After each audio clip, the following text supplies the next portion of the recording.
Bismillahirrahmanirrahim. Allahumma shalli ala Muhammad wa ali Muhammad. Assalamualaikum warahmatullahi wabarakatuh.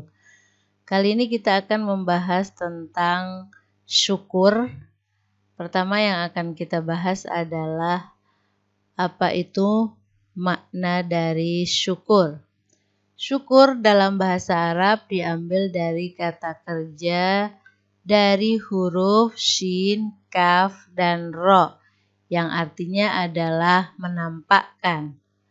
Sedangkan lawan daripada syukur yaitu kata kerja yang terdiri dari huruf kaf, fa, dan ro, yang artinya menutupi. Apa yang dimaksud dengan menampakkan dan apa yang dimaksud dengan menutupi di dalam makna ini? Jadi ke dalam kaitannya dengan syukur, kenapa syukur diambil dari kata shin, kaf, dan ro yang artinya menampakkan? Karena makna syukur adalah mereka yang mau menampakkan nikmat-nikmat yang Allah berikan kepadanya. Sedangkan orang yang tidak bersyukur adalah orang-orang yang selalu menutupi kenikmatan-kenikmatan yang sudah Allah berikan kepadanya. Selanjutnya, macam-macam syukur. Syukur yang pertama adalah syukur dari makhluk kepada kholiknya, yaitu seorang hamba yang berterima kasih dan bersyukur kepada penciptanya. Karena nikmat-nikmat atau apapun itu dia mensyukuri dan berterima kasih kepada Tuhannya. Itu macam nikmat yang pertama, yaitu syukur antara hamba kepada Tuhannya.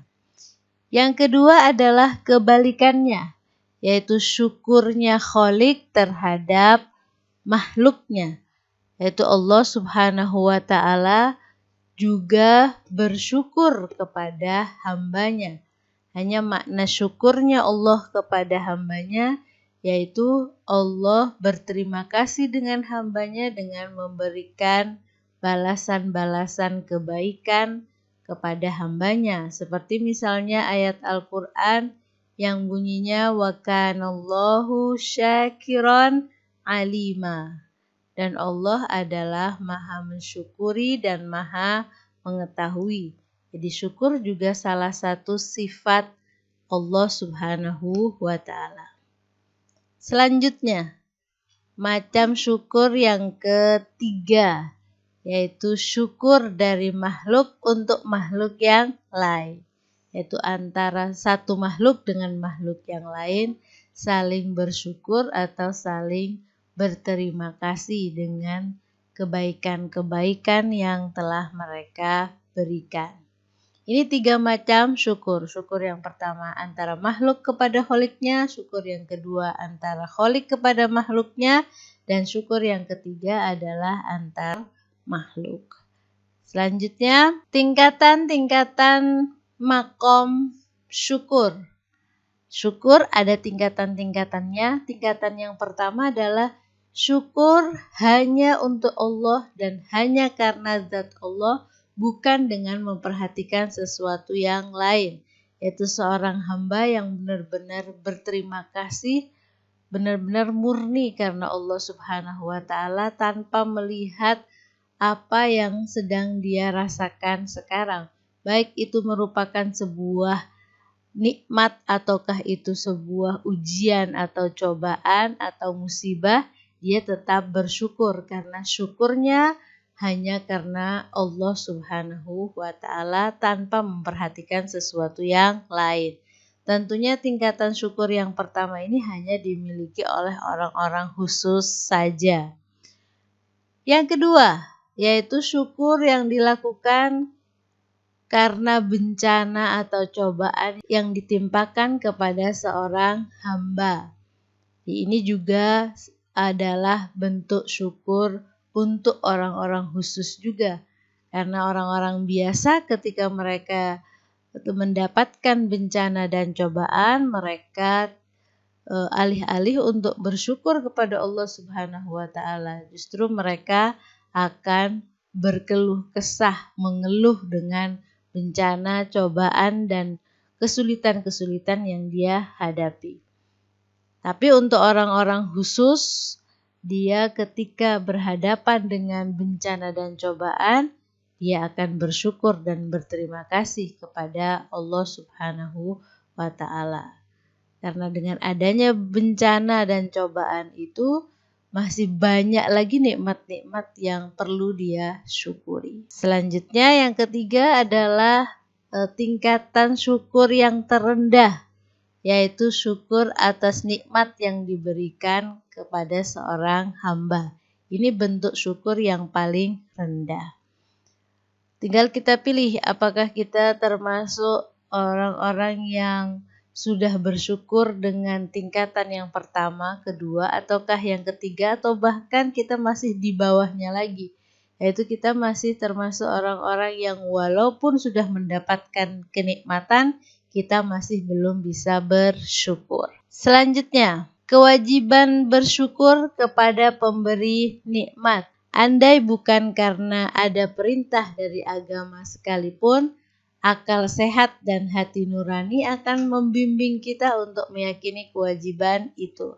Yaitu walaupun misalnya tidak ada perintah di dalam Al-Quran, tidak ada perintah di dalam hadis, maka orang yang menggunakan akal sehatnya dan orang yang menggunakan hati nuraninya, mereka pasti akan bersyukur kepada Allah Subhanahu wa Ta'ala. Jangankan dengan kebaikan-kebaikan atau nikmat-nikmat yang Allah berikan. Kepada sesama manusia saja saat ada orang yang baik, maka akal sehat kita, hati nurani kita akan mendorong kita untuk berterima kasih pada orang tersebut.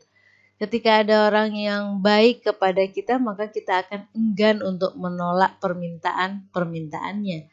Apalagi kepada Allah Subhanahu wa Ta'ala. Selanjutnya, beberapa hadis tentang anjuran syukur. Saya bacakan hadis dari Al-Imam Ali bin Abi Thalib. Aqallu ma yajibu lil mun'imi alla yu'sa bi ni'matihi. Yang artinya, kadar minimal yang wajib atas penerima nikmat terhadap pemberi nikmat adalah ia tidak dilanggar dengan sarana nikmat yang telah ia berikan. Jadi di dalam hadis ini ingin mengatakan bahwa setidaknya kalau kita mau menjadi orang yang bersyukur, kita tidak menggunakan nikmat-nikmat yang Allah Subhanahu wa Ta'ala berikan kepada kita, kita pakai untuk maksiat. Ini salah satu hadis dari Al-Imam Ali bin Abi Thalib.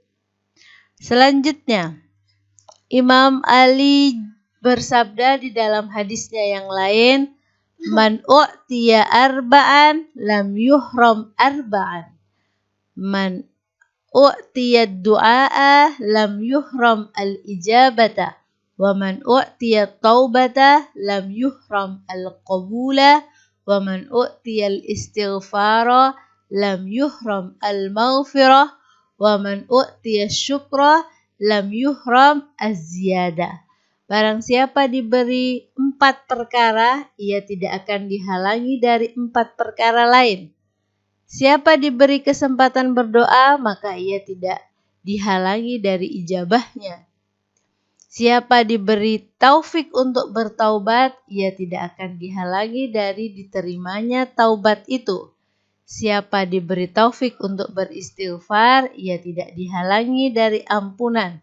Dan siapa diberi rasa syukur, ia tidak akan dihalangi dari diberi tambahan. Sebenarnya yang menjadi pembahasan kita adalah di pembahasan yang terakhir. Wa man u'tiya syukra lam yuhram az-ziyadah. Yaitu barang siapa yang diberi rasa syukur, ia tidak akan dihalangi dari diberi tambahan. Kita juga dapati di dalam ayat Al-Quran misalnya la in syakartum la azidannakum. Jika kalian bersyukur, maka Allah Subhanahu wa Ta'ala akan menambah. Itu janji Allah Subhanahu wa Ta'ala. Dan selanjutnya Imam Ja'far As-Shadiq alaihi salam bersabda, syukrun ni'mati ijtinabul maharimi wa tamamus syukri qaulur rajuli alhamdulillahi rabbil alamin. Artinya, syukur atas nikmat ialah menjauhi yang diharamkan, dan kesempurnaan syukur ialah ucapan seorang segala puji bagi Allah Tuhan semesta alam. Jadi salah satu bentuk syukur terhadap nikmat-nikmat yang Allah berikan adalah saat kita bisa menjauhi hal-hal yang diharamkan. Itu kesimpulan dari sabda dari Al-Imam Ja'far As-Shadiq alaihi salam.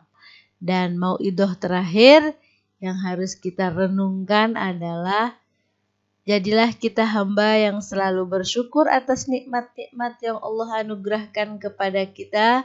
Niscaya Allah akan menambah kenikmatan untuk kita dan melanggengkan kenikmatan yang sudah kita peroleh.